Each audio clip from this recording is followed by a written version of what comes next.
this whole thing of David, the whole story of David, has always resonated with me deep down. You look at the whole, and I'm so excited that you're dealing with all the people that impacted him, his friends and foes. It's such an awesome study. You know, he is, as you know, the man after God's own heart.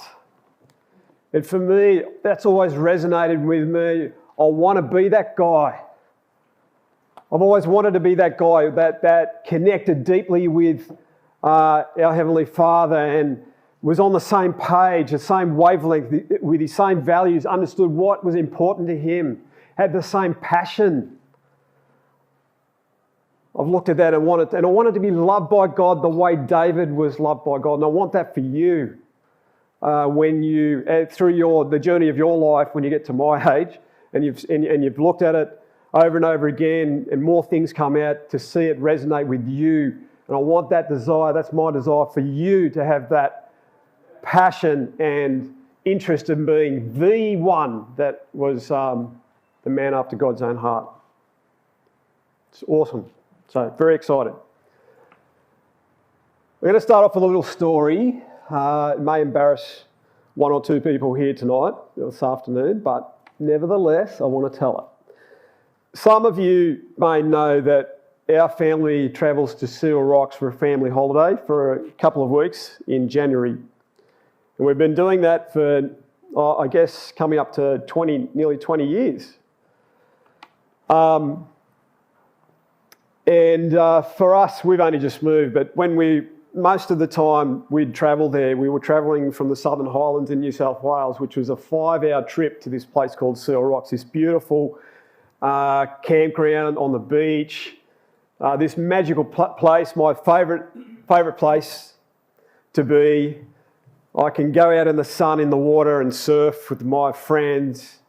I watch my kids grow up with all their friends into that vortex and we have such a great time, and it's an awesome place and a very exciting holiday for us that we've made a family tradition, and my kids love it so much they go, we're never going to stop coming here. We want to bring our kids here as well. But it wasn't always that fun because we used to travel 5 hours, as I said, which is a little bit stressful with all your camping gear in tow. And then usually on a hot day in the summer, you have to get there and set up all your camp stuff, tents, tarps or whatever. And in my wisdom, there was no shade at this place. So I picked the biggest tarp I could find. It was 10 by 11 metres. And for 10 years, I would travel to this campground and set up this 10 by 11 metre tarp. Do you know how big that is? It probably nearly fills this whole room. There was 44 poles, like steel poles, and you got to understand that at every pole there's a rope that goes down to a peg. You have to bash into this hard ground at least 44 times. So the tarp used to take 2 hours to set up, and then everything else was like 5 hour setup. So as dad with 4 daughters and a wife who was somewhat helpful, it was exhausting. And in the heat, you'd be looking at the kids going, Olivia, can you hold that pole there? Millie, hold on to that rope tight. And that would last for about 3 minutes. And then there'd be, what's that over there? And then Caitlin would say, can we go to the beach now? And as that went on, and as you got hotter, I would get more frustrated and the mental disintegration would start to happen and I would start getting very snappy. And then it was all over and you finally look around and you see the caravan people that had been there in their comfort, sitting on their deck chairs, drinking their beer, watching this entertainment happening of the usually mental breakdown. It was not the best time. Not the best time of my character being displayed. It was a bit of a meltdown and somewhat embarrassing sometimes. The reason I'm telling you that is when we're under the pump, we don't always react the best, do we? We become reactive and snappy And in this story of Abigail, the first story we're going to look at, we've got David, who is in a highly emotional state.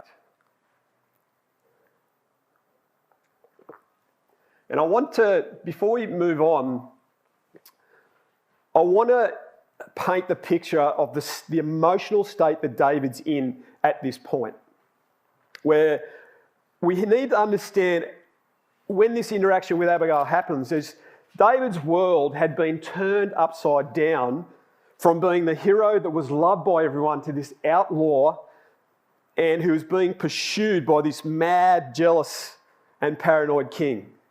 And this is, I made a bit of a list here of the stress that David was under, how much David was under the pump. And I want you to appreciate this and maybe cut David a little bit of slack for the way he behaves, which is not his finest moment in this story, in his life.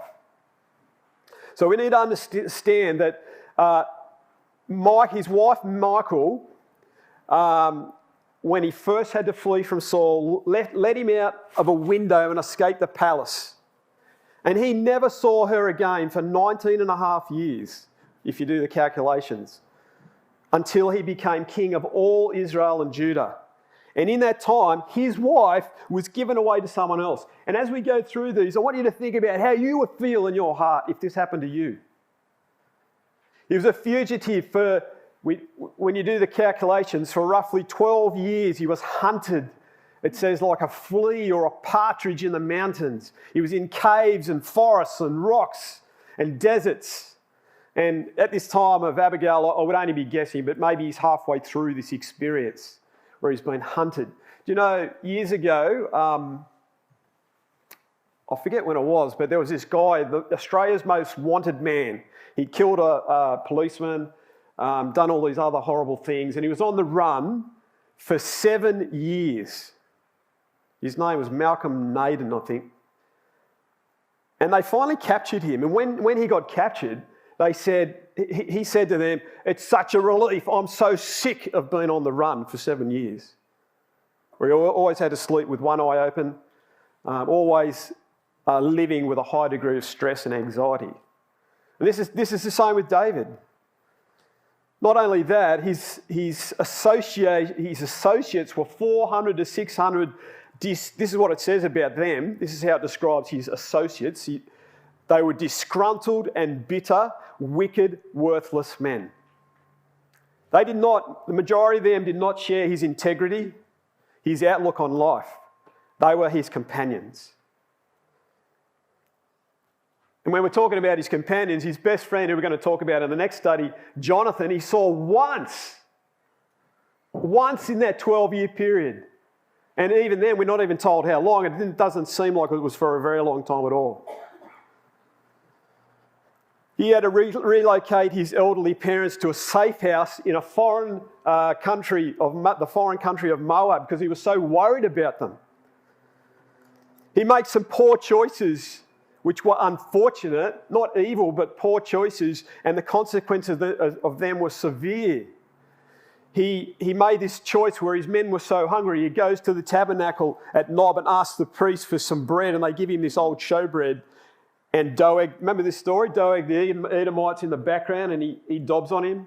And Saul comes along and says to his men, "Execute the priest." And no one wanted to do it. And Doeg said, "I'll do it."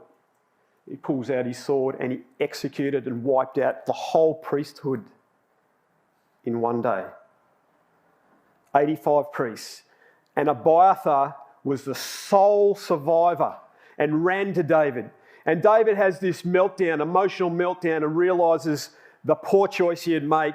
And this is what it says in 1 Samuel 22. He says, "I have caused the death of all the persons of your father's house." And then he says these beautiful words, "Stay with me."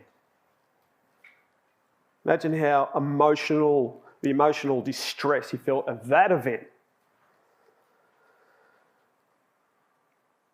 And then he had this terrible situation where he protected this little city of Keilah and saved them from the attacks by the Philistines, saved them all. They were so relieved, and then they just betray him back to Saul. Betrayal, he had to deal with that. And then a huge one, I think, was that his mentor, Samuel, dies. And this is an old man that he would have had many spiritual discussions with and loved deeply. He was the one that first anointed him as a young man, a youth. He was the one that when Saul started to persecute him, he ran to. And Samuel dies, and they have a funeral which is 50 kilometres away, and it says all Israel mourned and buried him, and here's David not being able to go to that funeral. So you can see how much stress David would have been under, how much pain, where his emotional bucket was filling up with all this stuff he had to deal with. I don't know how he'd cope with it. And he pours out his feelings. You want to know how he felt? Well, it's pretty easy because there are psalms that he writes in the early days which explain how he felt. It says that he was lonely, he had this heart pain, he was distressed. There was no spiritual peers there. He felt forsaken. His heart was like wax melting. He was weary from crying. He was full of heaviness. These are his emotions being poured out and expressed in his songs. And so this is the context we need to understand when we come to this whole story in 1 Samuel 25 of Abigail. Now, we don't have a lot of time, so I'm just going to summarise the basic story and pick out a couple of key phrases. So if we can go to 1 Samuel 25,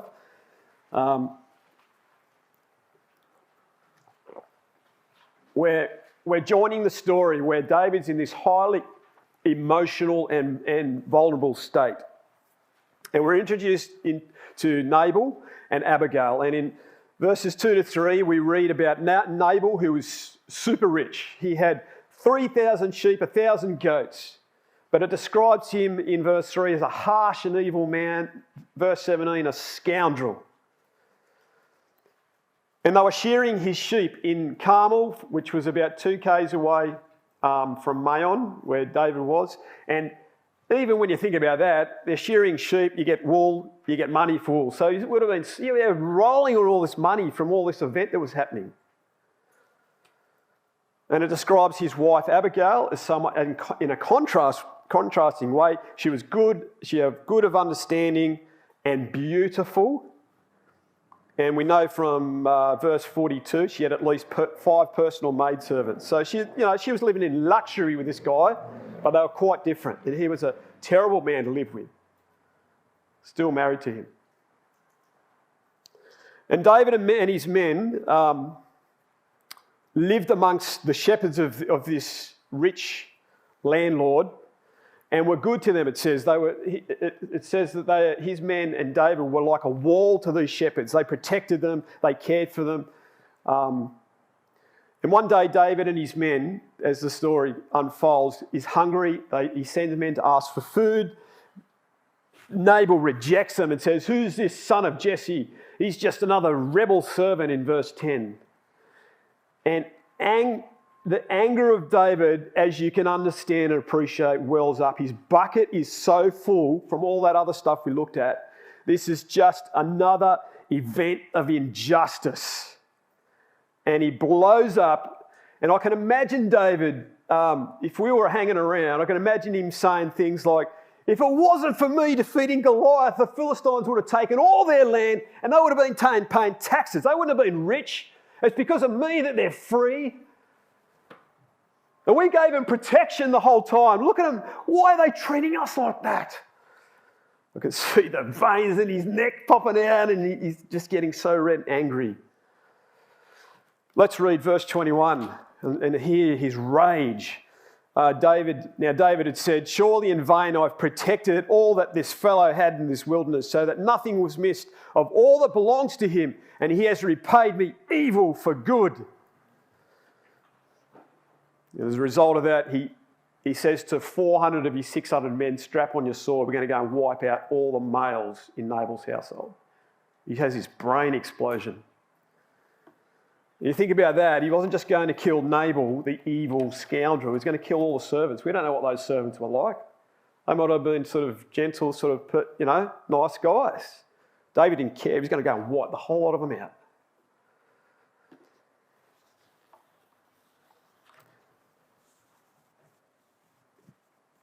When you think about that, it's an interesting phenomenon of life, isn't it? That someone's strength is often their weakness. You get a passionate guy, he's passionate for Yahweh, he's driven for godly values. Of course, there's going to be times when his buttons are pushed, he's going to blow up and explode the wrong way if he's not careful. There's a godly principle, isn't it, that we all know in Ephesians 4. You can't help anger. Anger's not wrong. It says, be angry and sin not. So there has to be a line that is drawn when we do start feeling angry. But the challenge, I think, from this story, and I use it this way, are you going to be a thermometer or a thermostat? Do you know what I mean by that? So the thermometer just simply responds to the heat and reacts to the environment around you. So if it's hot, it's hot. If it's cold, it's cold. It'll just reflect what the environment is. But a thermostat, like in an air conditioning unit in your car or at home, it regulates the heat, doesn't it? So it doesn't matter what the temperature is outside, it regulates and brings the temperature down to a comfortable level. That's what God asks us to be, a thermostat. It's interesting, just a fun fact. I wish I could find this photo. In Paula's hometown near Toronto, in Canada, they had a minus 40 degree day one day when she was young. And her dad, Frank, took a photo of the thermometer because it was really interesting. Because you know what happens at minus 40 in Fahrenheit? Celsius and Fahrenheit are actually exactly the same, minus 40. It's the only time. Fun fact. Wow. So here's David in this story. He's not the thermostat, he's the thermometer, and he's reacting to the heat, and he's been drawn into this vortex of this fool Nabal and potentially becoming the fool, which is what happens. And sometimes when we're in that sort of state, we need others to help us regulate ourselves, don't we? We need each other. And that's where Abigail comes into the picture. She took the heat out of the situation, helped him regulate and realign to godly values. Let's read verse 18, a couple of verses here, 18 and 19. Then Abigail made haste and took 200 loaves of bread, 2 skins of wine, 5 sheep already dressed, 5 seahs of roasted grain, 100 clusters of raisins, 200 cakes of figs, and loaded them on donkeys. And she said to her servants, "Go on before me, see I am coming after you." But she did not tell her husband Nabal. You jump down to verse 23. And when Abigail saw David, she dismounted quickly from the donkey, fell on her face before David and bowed down to the ground. So she fell at his feet and said, on me, my Lord, on me let this iniquity be. And please let your maidservant speak in your ears and hear the words of your maidservant. Please let not my Lord regard this scoundrel Nabal, for as his name is, so is he. Nabal is his name, and folly is with him. But I, your maidservant, did not see the young men of my Lord whom you sent. Now therefore, my Lord, as Yahweh lives and as your soul lives, since Yahweh has held you back from coming to bloodshed and from avenging yourself with your own hand, now then, let your enemies and those who seek harm for my Lord be as Nabal. And now this present which your maidservant has brought to my Lord, let it be given to the young men who follow my Lord. Please, she says, forgive the trespass of your maidservant. For Yahweh will certainly make for my Lord an enduring house, because my Lord fights the battles of Yahweh, and evil is not found in you throughout your days. Yet a man has risen to pursue you and seek your life. But the life of the Lord, my Lord, shall be bound in the bundle of the living with Yahweh your God. And the lives of your enemies he shall sling out as from the pocket of a sling. And it shall come to pass when Yahweh has done for my Lord according to all the good that he has spoken concerning you and has appointed you ruler over Israel, that this will be no grief to you, nor offence of heart to my Lord, either that you have shed blood without cause, or that my Lord has avenged himself. But when Yahweh has dealt well with my Lord, then remember your maidservant. So here's Abigail. Do you detect the tone of that? There's this humble approach where she's bowing down, her face to the ground, saying there's fault on her family's side. It's bizarre, isn't it? She knows so much about David. How did she know this? She knew that he was a godly man. He fights to honour God. He was anointed to be king. He had a destiny promised by God. Word gets around, and she refers to the injustice of Saul. So what she's doing here, she's validating David's feelings, not discounting them. She said, I get why you're angry. It's this frustration, not just with Nabal, but with the whole story of Saul, the injustice of that. And then she says, you're at the crossroads here of a decision where God's holding you back at this point. You've got to make a decision about where you want to go. God's holding you back by sending me here. And she appeals for him to look at the big picture, where you will be blessed in the end, she says. God's going to avenge your enemies like Saul sooner or later. And I love the way she refers to the sling. He's going to sling them out, which is an obvious allusion to the lions and the bears and Goliath that he was victorious over. And she really appeals to him, don't make this a moment of regret in your life. Wow. How did David take that? Well, we read in verse 32. David said to Abigail, blessed is Yahweh, God of Israel, who sent you this day to me. And blessed is your advice, and blessed are you, because you have kept me this day from coming to bloodshed and from avenging myself from my own hand. For indeed, as Yahweh, God of Israel lives, who has kept me back from hurting you, unless you had hurried and come to meet me, surely by morning light no males would have been left to Nabal. So David received from her hand what she brought to him and said to her, go in peace to your house. See, I have heeded your voice and respected your person. See what David's doing here? He's actually saying, thank you, Abigail, for the straight talk. It's a wake-up call I really needed to regulate and realign my actions. And he says he listened to her and respected her for that. There's so many proverbs and wise sayings in the Bible along these lines, isn't it? Where fools get vent to their rage and wise bring calm in the end, and soft answers turn away wrath. And here was a beautiful woman inside and out, appealing and taking the heat out of the anger of David. And when good and decent people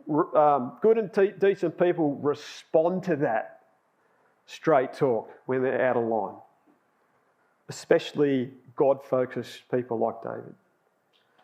It reminds me, I was at the fire station where I worked one year, and for probably about 10 years I had this guy on my crew who was a very smart operator, very astute, very good at what he did, but his biggest problem was that he was a very negative person, and he was continually critical. He was a bully, and he mocked people when they couldn't do things that he could do and understand things that he could do. And he was like this continual dropping of water day by day. Anyway, we had this particularly bad day, and I was hot and tired, And this guy had been going all day bagging. But you know, there's banter. I love banter. But there's this line of banter where it's not funny anymore. Well, that was that day. And I was looking at the guys on my crew and their body language and the demeanour. This has been going on for months and years, really. And it came to a head and I blew up big time. And in front of a couple of the other guys in the mess room, I started doing the pointing thing. I said, mate, you are the most negative person on this shift. If you want a decent shift, you've got to start changing your attitude. You've got to lift your game because look at us, we're all miserable because you're bringing this whole thing down. This could be so much better. We could be working as a team. And I said, you're a disgrace. You need to change your attitude or move to another station. Anyway, so he started to fire up and he started pointing back at me and he said, mate, if you don't stop, I'm going to punch you through that wall. And I went, okay, well, maybe I will stop then. And I said, but I'm not finished. We haven't finished this conversation because I could see he was getting wound up. Anyway, we go home, come back next shift. Well, lo and behold, we're on the big ladder truck where it's a two-person seat. And I'm sitting there in the passenger seat and he's driving. It's just me and him. And he could have cut a knife. What's the saying? He could have cut a knife through the air. I don't know. You get a picture. And we bump along down the road, nothing. And I said, I'm not going to tell you his name just in case he finds out I've been talking about it. I said, mate, I haven't finished about this. Anyway, as soon as I said that, he blew up and he said, you're not my mentor, you're not my father, shut up! You know, like he went off. And I said, oh, well, that's the end of that then. I can't say too much more. Dead silence again. We go get a coffee. And then we're driving back to the fire station. And he starts talking and his voice is quivering like he's nearly crying. And he says, Paul, you're right. You're absolutely right. I've been a disgrace. You know, what happened that day was amazing because there was respect from both sides of the fence. He respected me for the straight talk, but I respected him for thinking about what I'd said and having the courage to change. And it lasted for a little while, and he went back into his old ways, but then he moved to another station. It was all good. So, yeah, interesting. Decent people sometimes do respond to straight talk when they're out of line. So, the next part of this story is that Nabal has this medical episode. You can talk to Austin about what that actually meant. I have no idea.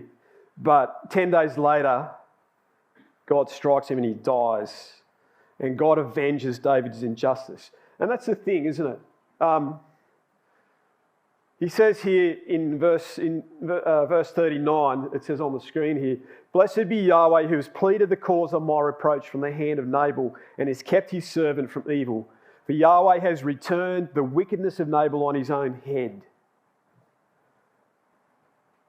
God's done it. I didn't have to do it. God did it. And then he writes later, he wrote Psalm 37, he says, do not fret because of evildoers, they soon shall be cut down like grass. And it's true, isn't it, that sooner or later, the wicked of this world are going to face their judgment, whether it's in the kingdom age or before. But for Nabal, it was pretty soon. Like he died 10 days later. God dealt with the unrighteous. Now, as a result of this, David thinks about it, and he's so impressed with Abigail, he invites her to be his wife. Why would he do that? Seriously.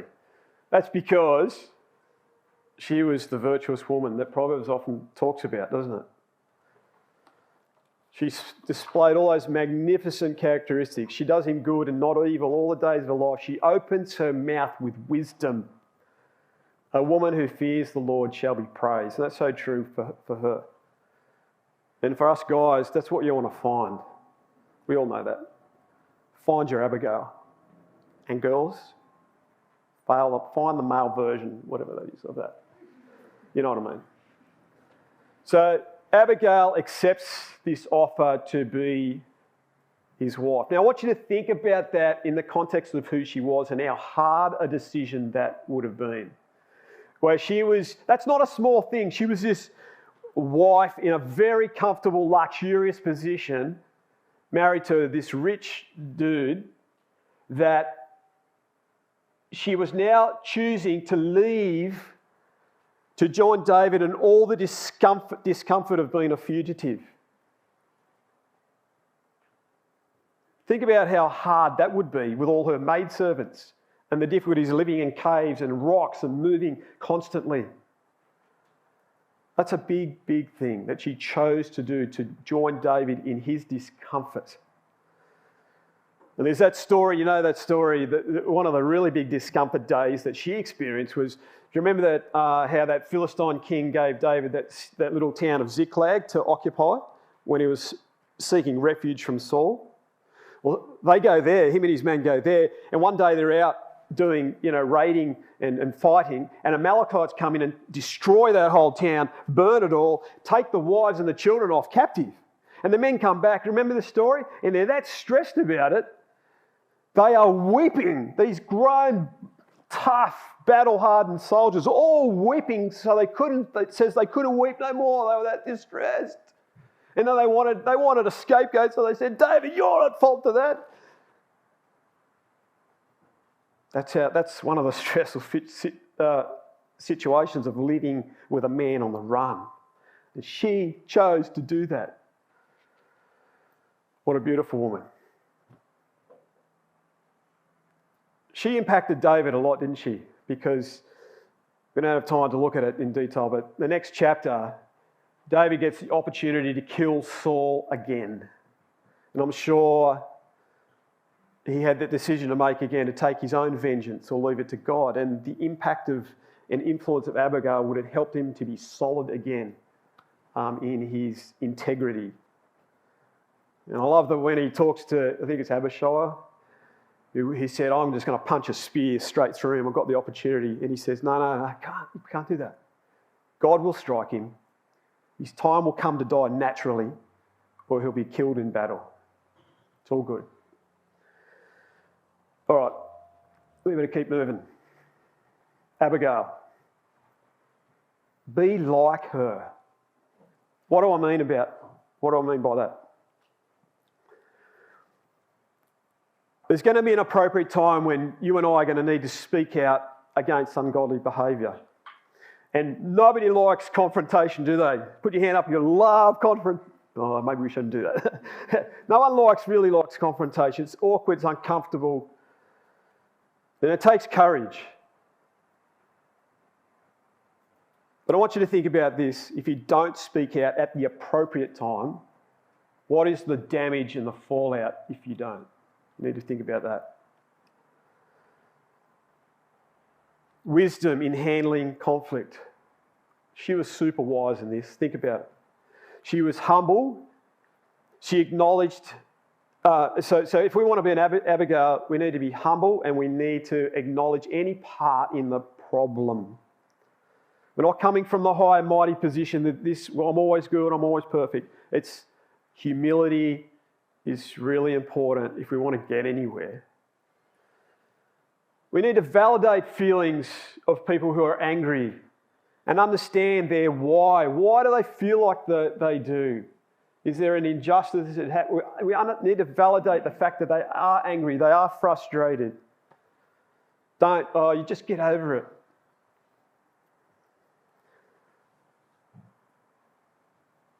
We need to paint the big picture like she did. Will you regret the response?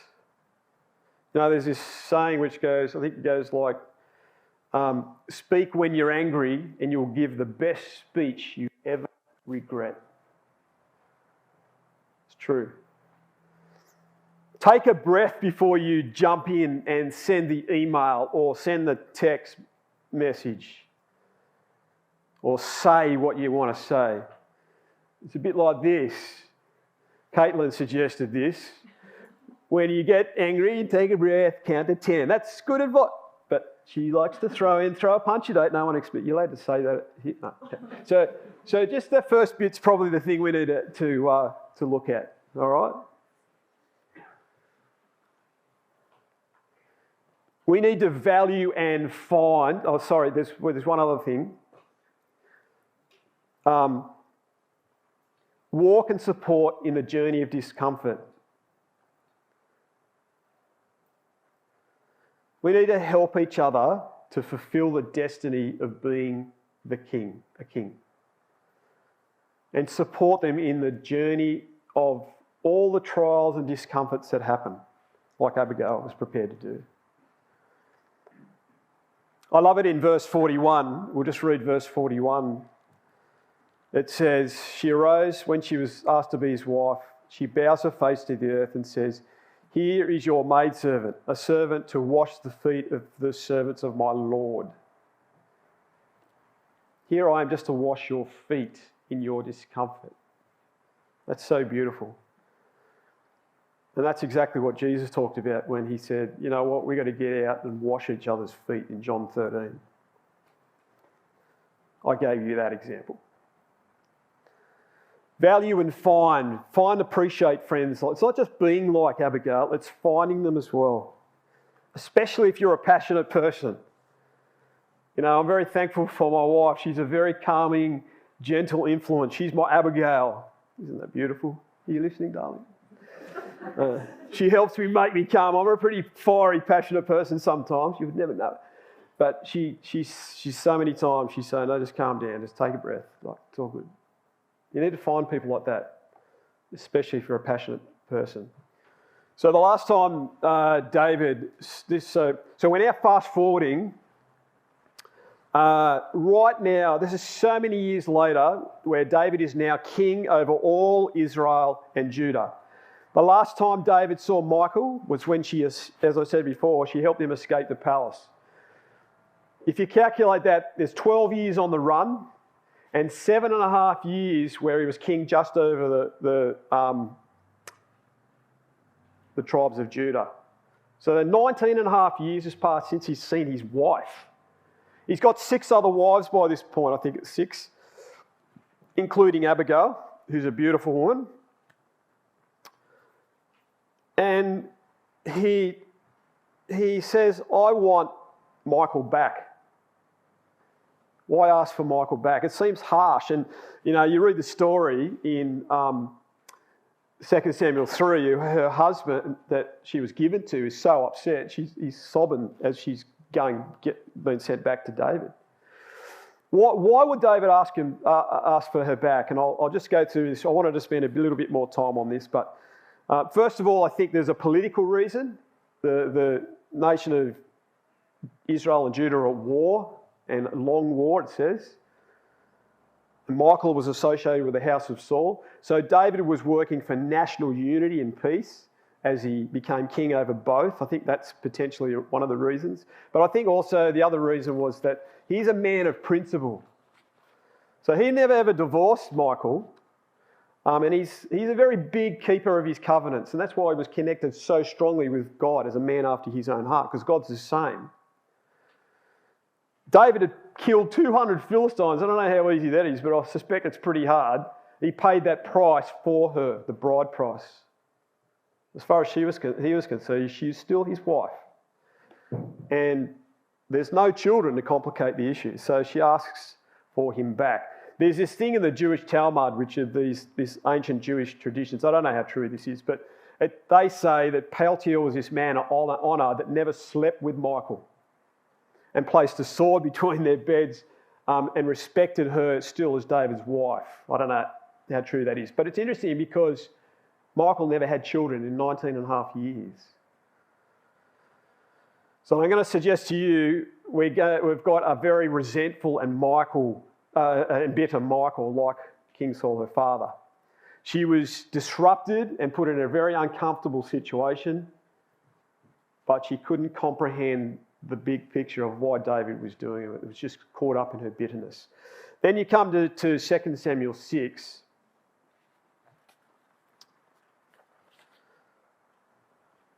I love to go into this, but there's a whole background between of 2 Samuel 6, which is the time where the ark was brought up to Jerusalem.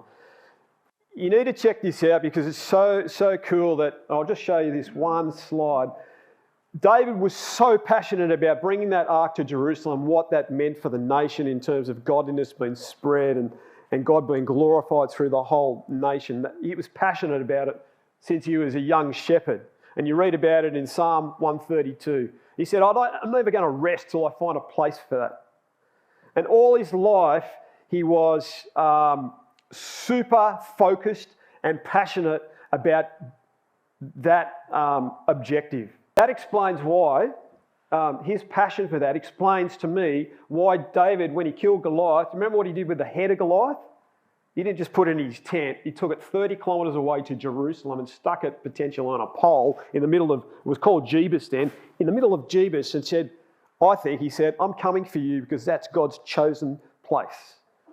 And I believe there's a whole story around that David was the first to know that Jerusalem was God's chosen city, the first, because he was so passionate about it. And that's why, as soon as he became king over Israel and Judah, that's the first city he took, Jerusalem. So this whole event of 2 Samuel 6 is when the ark has been brought to Jerusalem. And to me, it sort of gives you an understanding what this event that we're going to talk about here was like for David. He was so excited. It was a massive event. There were 30,000 leaders, potentially over 1 million people there. You can do the maths. The colour, the spectacle.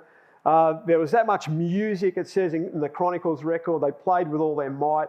They were singing on their and playing their harps and their stringings, tambourines, cymbals, trumpets, the lot. Reminds me of this Lebanese wedding I went to when Livia was a baby. It was that loud and noisy.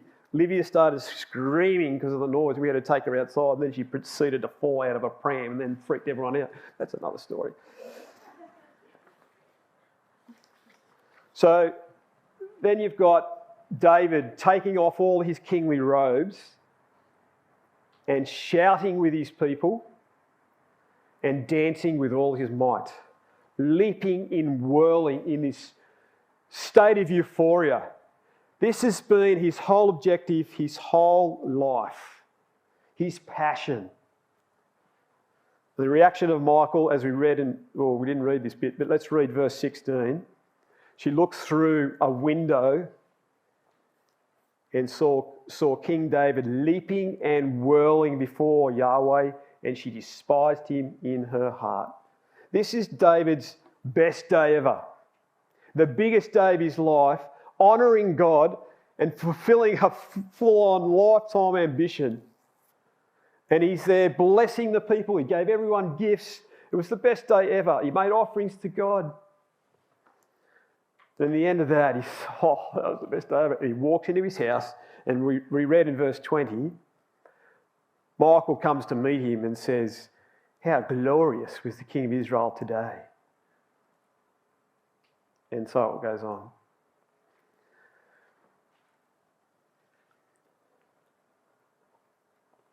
What a letdown. And Michal, there's this sarcasm in her voice where she despises and mocks David for lowering himself with his people. She exaggerates. She said, you took all your clothes off. He went down to the linen garments because I believe he was thinking about the future Messiah that was the king priest. She had no spiritual awareness of the enormity of the occasion, what it meant. And that's why you read 3 times in this record here, she's Saul's daughter. Saul's daughter. She was just like her.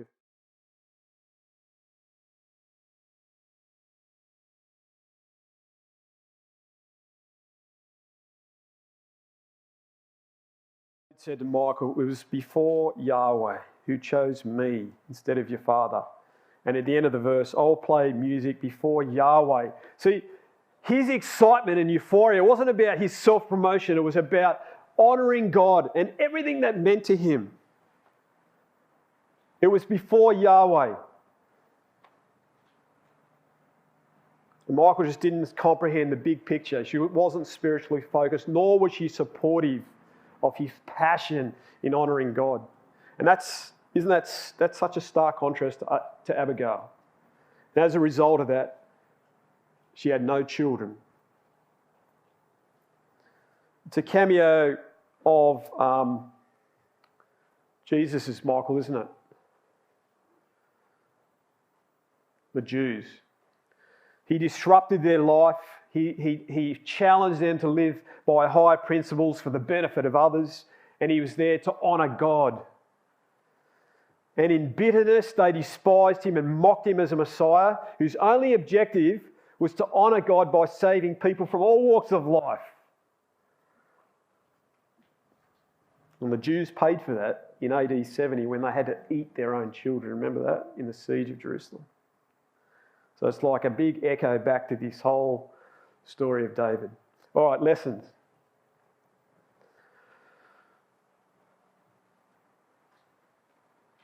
Don't let the disappointments of our own life turn into bitterness or prevent you from rejoicing and supporting others in their excitement for God and expressing their feelings through what they do. Because you know what? That inspires people. When people are just all out for God and express it. Don't let the disappointments make you look at that and despise it. Be supportive of it. Value and support people who use their abilities and their opportunities like David to genuinely praise God. Whether it's speaking, music, coordinating events, practically being involved, being enthusiastic supporters. Value and support those people. Oh, I was at a combined weekend in Sydney just recently, and I don't know, there was a sister there that it was such a, I don't know, I didn't know how to take this, because there was a video clip of, I don't know if everyone's seen that Aaron Schuss song Zion. If you haven't seen it, you've got to see it. It's the most beautiful song about Jerusalem and the history of the Jewish people. You've got to see it. Anyway, in this combined weekend, they were playing a video clip of this guy with his band on the walls of inside Jerusalem at night. You know, and it was a bit out there, you know, it was a bit of a band and everything, but the music and the words were absolutely magnificent. And in the next class, we're going to meet, would you believe, Michael's brother, who's completely opposite. And that's so exciting. So we'll see you in a little while.